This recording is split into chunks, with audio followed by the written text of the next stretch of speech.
एक कलश का पात्र, लोटा तांबे का, या मिट्टी में रखा हुआ जल पात्र में लेकर एक बेलपत्र का छोटा सा भाग उसमें छुआया हुआ, और फिर निवेदन कर रहा हूं अगर बेलपत्र उस दिन नहीं मिले तो पात्र लेकर चले जाना मंदिर में।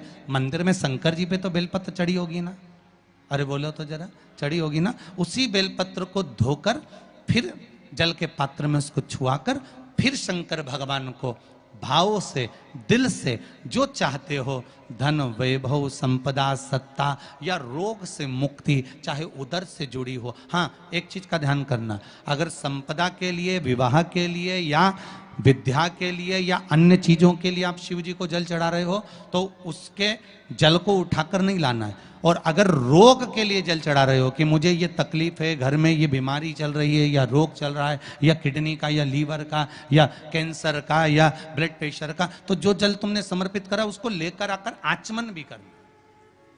पर भावों में इतने इतने आप आनंद में डूबो, भाव में डूबो, मना नहीं है, पर भाव में छल ना हो जाए,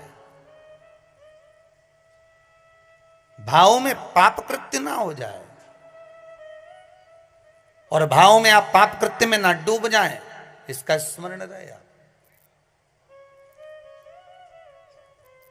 कई माताएं तो पुण्य करते करते भी पाप कमा लेती हैं, कई पुरुष लोग भी पुण्य करते करते पाप कमा लेते हैं।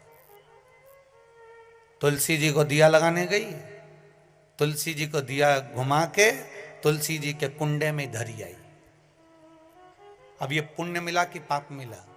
जम के बोलते जाओ जरा, पाप मिला, पुण्य नहीं मिला है।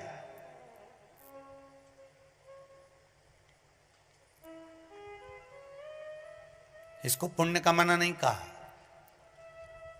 जिस तुलसी के क्यारे में तुमने दिया रखा, तुलसी मैया ही मन में सोच रही काहे को आ गई, रोज शाम पड़ आया जाती है, मन को इतना घबरा देती है कि आग लगा के जाएगी। पवन देवता से रोज विनती करती हूं कि ये दिया जलाए और तू हवा चला। तो तुम जब जब दिया लगाने जाती हो तो इतनी देर से हवा नहीं चलेगी, पर दिया लगाने बैठी कि हवा चली।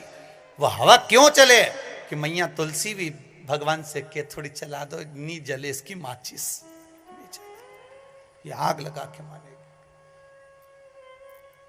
पुण्य कमाने का मन में विचार था, मालूम पड़े पाप कमा कर जा रहे हो तो उसका कोई भाव नहीं है, उसका कोई आनंद नहीं है, उसका कोई लाभ नहीं है महाराज जी हो, उसकी कोई श्रेष्ठता नहीं है। ये